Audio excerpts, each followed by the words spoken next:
This is how a world ends. Not with a bang, not with a whisper, but with the quiet, hydraulic hiss of closing elevator doors.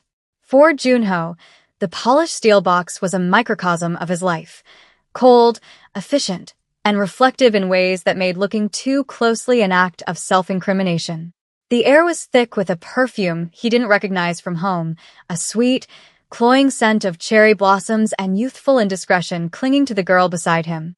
Minjun, in her crimson dress, was a slash of vibrant color against the muted chrome, a living, breathing mistake he couldn't undo. She was 18, a child playing dress-up in a world she couldn't possibly comprehend, her hand hovering nervously near his arm but never daring to touch. He kept his own hands clasped behind his back, his posture rigid, a general surveying a battlefield of his own making. The soft, recessed lighting of the luxury penthouse elevator glinted off the face of his watch, each tick a countdown to an explosion he hadn't anticipated. They were descending from a place of secrets, a sterile apartment kept for just such occasions, and for a moment, he allowed himself to believe he was safe. The ground floor was just 30 seconds away. Freedom. And then a hand, a slender, brown hand, adorned with a simple gold band he'd placed there himself, shot through the closing gap. The doors jolted and retracted with a soft chime of surrender. And there she was, Lena, his wife. Her presence filled the space, not with noise, but with an impossible, suffocating gravity. She wore a simple beige dress that did little to conceal the perfect, round swell of their future, their daughter, nestled safely within her. Her eyes, usually so full of warmth, were calm, impossibly calm, as they moved from his face to the girl in the red dress, and then back again. The doors slid shut behind her, encasing the three of them in a mirrored tomb. The only sound was the faint hum of the machinery, a low thrum that vibrated through the floor, a funeral dirge for the life he had just irrevocably destroyed. The elevator was a cage of judgment, its mirrored walls reflecting a trinity of betrayal. On one side, Junho stood frozen, his tailored suit a useless armor against the silent accusation in his wife's gaze.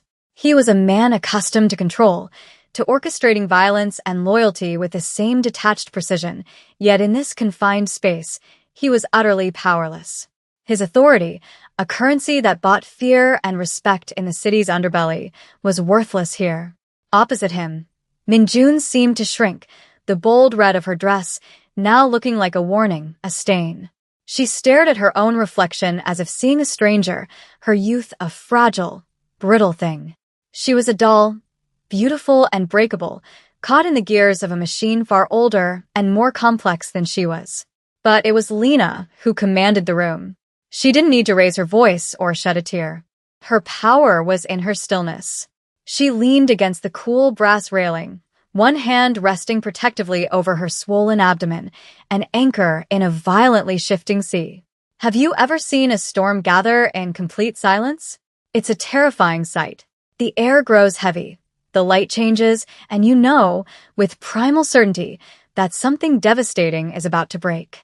That was Lena. She was the calm at the center of a hurricane she had just walked into. The beige of her dress was the color of sand, of the earth, solid, enduring. It was a stark contrast to Minjun's fleeting, passionate red. The light from above caught the soft curve of her cheek, illuminating a strength that Junho had always admired but had, he now realized, tragically underestimated. He watched her breathe, a slow, deliberate rhythm that seemed to mock the frantic hammering in his own chest. She was not just his wife. She was the keeper of his legacy, the mother of his child, the one person whose faith in him was the foundation upon which he'd built his entire, complicated life. And he had just dynamited that foundation. The silence stretched, thin and fragile, until it felt like it would snap. It was Lena who finally cut through it, her voice not sharp, but low and steady, a stone skipping across a frozen lake. I thought you had a meeting with the port commissioners. It wasn't an accusation, not yet.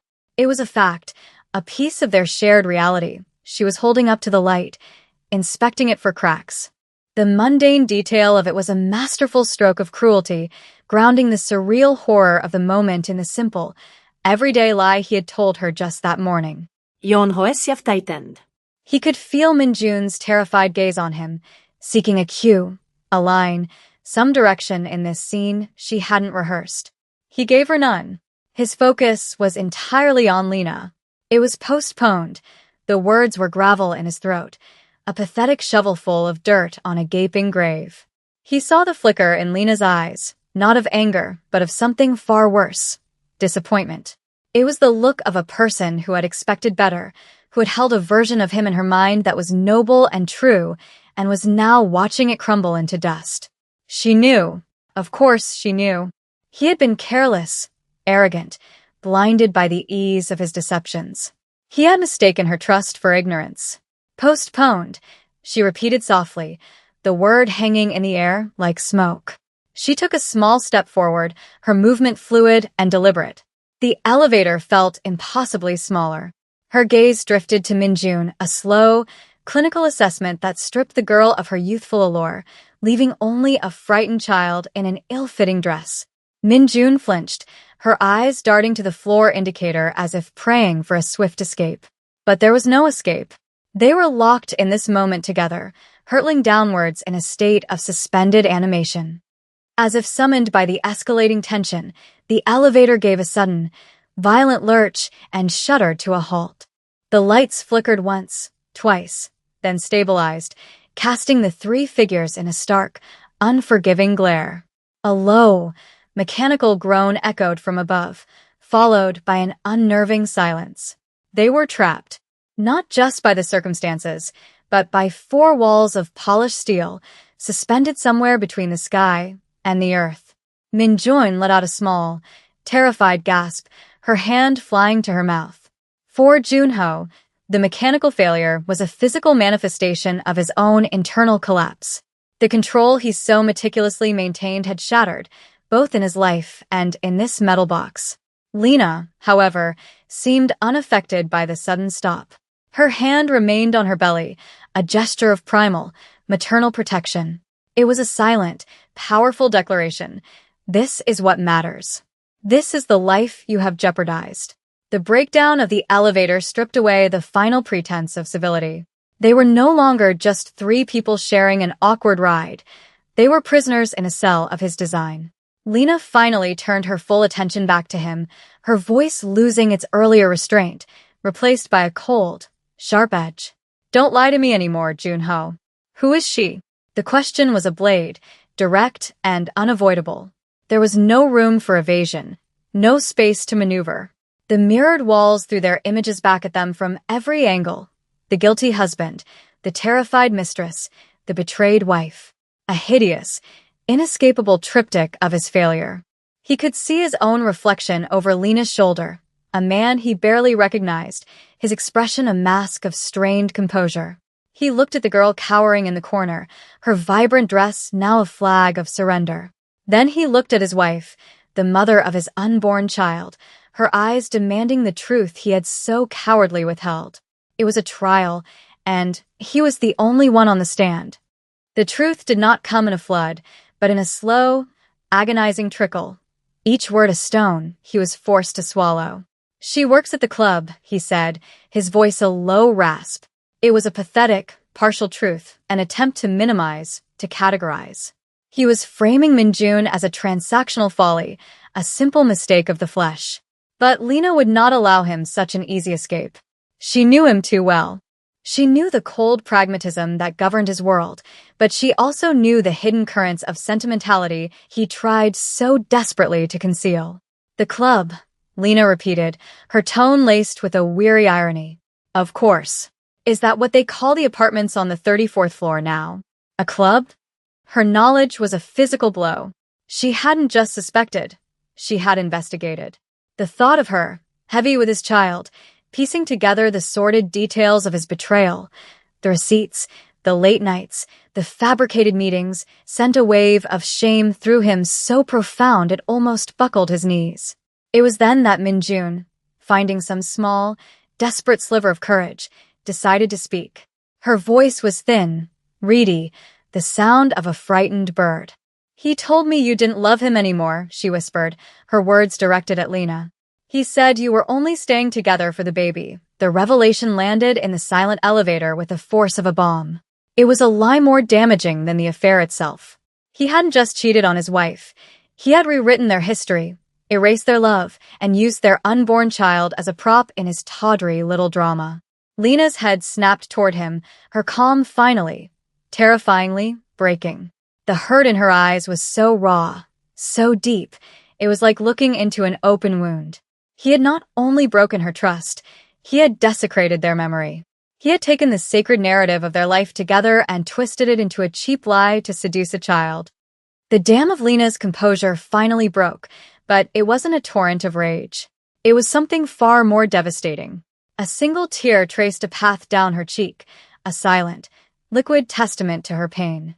Her voice, when she spoke, was barely audible, a fragile thing that threatened to shatter with every word. Was any of it real? She asked, the question aimed not at his mind, but at the very core of his soul. The night you told me you wanted a family? The way you held my hand at the first ultrasound, when you said you heard our daughter's heartbeat, and it was the only music that mattered. She wasn't just listing memories, she was presenting exhibits of their shared life, forcing him to confront the sincerity of his own past. Each memory was a jewel he had now coated in filth. This baby, she continued, her hand trembling as it rested on her stomach, our little girl, was she just a pawn? A convenient excuse for you to stay while you looked for something else. Junho felt the air leave his lungs. Of all the men he had faced, all the threats he had neutralized, nothing had ever disarmed him like this. He was stripped bare, his sins laid out under the harsh fluorescent lights. He saw the full scope of his destruction, not in terms of business or power, but in the wreckage of a woman's heart, the heart of the only woman he had ever truly loved. He took a hesitant step toward her, his hand outstretched, an instinctual, desperate plea for contact, for a chance to rewind time. Lena, Before his fingers could even brush her arm, she flinched back as if he were fire, her body recoiling from his touch. The small, sharp movement was a verdict. It was a physical rejection so complete, so final, that it echoed louder than any shout. The space between them was no longer just a few feet of tiled floor. It was a chasm, wide and uncrossable. In that moment, the powerful Mafia boss was gone, replaced by a man utterly, hopelessly lost. Just as the emotional tension reached its breaking point, a loud clank echoed from above, and with a gentle jolt, the elevator resumed its descent. The spell was broken. The resumption of movement was an intrusion, a return to a world that was now irrevocably altered.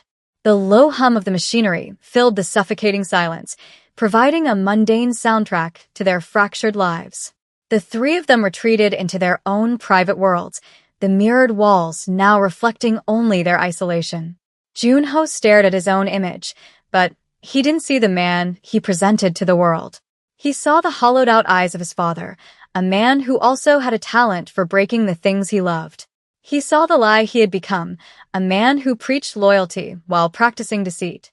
He had built an empire on a foundation of honor among thieves, yet he had shown none to the one person who deserved it most. What kind of man builds a fortress to protect his family, only to set it on fire from the inside? Lena turned away from him, facing the doors, her reflection showing a profile of quiet, determined sorrow. Her focus was inward on the tiny, persistent kicks from within. A flutter of life, a promise of a future that was now shrouded in uncertainty. That tiny, innocent being was a compass, and in that moment, Lena knew her true north was no longer the man standing behind her. The baby was her anchor, her purpose, her reason to survive this shipwreck. Minjun, meanwhile, seemed to have folded in on herself, her vibrant red dress now a source of shame.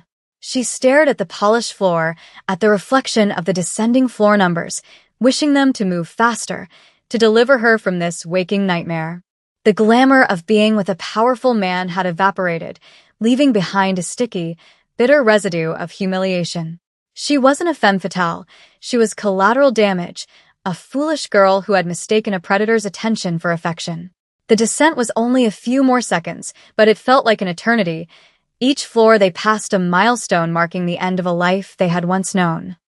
The elevator chimed its arrival, a soft, melodic sound that was grotesquely cheerful. The polished steel doors slid open, revealing the grand, sterile lobby of the apartment building. The sudden influx of light and space was a shock after the claustrophobic intimacy of their descent. For a moment, no one moved. They were frozen on the threshold between their private hell and the public world. Then, as if released from a trance, Minjun bolted. She didn't look back, didn't offer a word of apology or explanation. She simply fled, a streak of red vanishing through the revolving glass doors and into the unforgiving anonymity of the city. Her departure left a vacuum, a silence that was heavier and more profound than before. Junho and Lena were left alone, standing in the open elevator, the space between them now a tangible, yawning void. The muted sounds of the lobby, the distant murmur of conversation, the soft click of heels on marble, seemed to come from another world. Junho finally found his voice, a choked, broken thing. "Lena," he began, but the name was all he could manage. What could he possibly say? What apology could ever be enough to bridge the chasm he had created? Lena didn't look at him. She stepped out of the elevator, her movements slow and weighted, as if every step required a monumental effort. She walked across the marble floor, her simple beige dress a study in quiet dignity. She didn't run. She didn't hurry. Her pace was deliberate, final. Each footstep on the polished stone was an echo of a door closing, a lock turning. He watched her go, his feet rooted to the floor. He, a man who could command a dozen men to their deaths with a single nod, could not will himself to take a single step to follow her.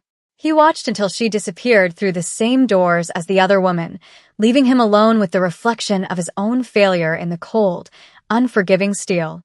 The days that followed were a blur of suffocating silence. Their sprawling penthouse, once a sanctuary of shared dreams and quiet comfort, became a mausoleum. Every object held a memory, every room echoed with the ghost of her laughter. Junho walked through the spaces they had designed together, the minimalist decor now feeling stark and accusatory. He'd sit in the dark, the city lights twinkling below like a galaxy of indifferent stars, a bottle of expensive whiskey, his only companion. He had tried to call, of course, dozens of times. Each call went straight to voicemail, her recorded voice a cheerful, painful reminder of the woman he had lost. He sent texts, long, rambling apologies typed out with trembling fingers, each one disappearing into the digital ether, unanswered. He had dispatched his men to find her, not to bring her back by force, but just to know she was safe. They reported that she was staying with her sister across town, that she was physically well, but refused to see him. He was a king in a gilded cage, his power utterly useless. He could move mountains of illicit goods across international borders, but he couldn't cross a few miles of city traffic to reach his own wife. What does a man who solves every problem with intimidation or violence do when the problem is a broken heart? You can't threaten a memory. You can't buy back trust. He was adrift, stripped of his purpose. The empire he had built, the legacy he was meant to pass on, felt like a hollow monument to his own ego. It meant nothing without her. Then, one evening, as he stared blankly at the city skyline, his phone rang. It wasn't her number. He answered with a surge of desperate hope. It was Lena's sister, her voice strained and devoid of any warmth. "It's time," she said, the words clipped and final. "She's at St. Michael's Hospital. The baby is coming." The line went dead. The words hung in the air, a lifeline and a death sentence all at once. The moment of reckoning was no longer in a descending elevator, but in a hospital room where a new life, his daughter's life, was about to begin. He drove like a madman, the city lights blurring into streaks of red and gold. The rules of the road, like the rules of his own life, seemed irrelevant. All that mattered was getting there. He ran through the automatic doors of St. Michael's, his expensive suit disheveled, his face etched with a fear he had never known. He was a man who had faced down assassins and federal agents without flinching, yet the thought of facing Lena again made his blood run cold. He found a room on the maternity ward, the door slightly ajar. For a long moment, he simply stood there, his hand hovering over the handle, a supplicant at the gates of his own future. He was terrified of what he would find inside. Anger? Indifference? A world that had already moved on without him? Taking a breath that did little to calm the storm in his chest, he pushed the door open. The scene inside was quiet, almost serene. The chaos of birth was over. Lena was propped up against a mountain of pillows, her face pale and exhausted, but her eyes held a fierce, transcendent strength. And in her arms, swaddled in a soft pink blanket, was the most perfect, most fragile creature he had ever seen. A tiny, sleeping baby, his daughter. He took a hesitant step into the room, then another, his feet feeling heavy as lead. He stopped at the foot of the bed, a silent, broken king surveying a kingdom he had no right to claim. Lena looked up, her gaze meeting his. There was no hatred in her eyes, only a profound, bone-deep weariness. He had expected a storm, but he was met with a quiet calm that follows one. After a long, silent moment, she spoke, her voice soft and raw. "Come here," she said. It wasn't a command or an invitation. It was a simple statement of fact. He moved to her bedside, his eyes fixed on the tiny face of his child. She had a full head of dark, curly hair, and her tiny rosebud mouth moved in her sleep. He felt a love so fierce, so absolute, it was physically painful. "She has your eyes," Lena whispered, her voice thick with unshed tears. He finally looked at his wife, truly looked at her, and saw not the woman he had wronged, but the warrior who had brought their daughter into the world. He reached out, his hand shaking, and gently touched the baby's cheek. "She has our name," he replied, his voice breaking. It wasn't a solution. It wasn't forgiveness. But in that hospital room, with the scent of new life in the air, it was a beginning. A fragile, uncertain, but desperately hoped-for beginning.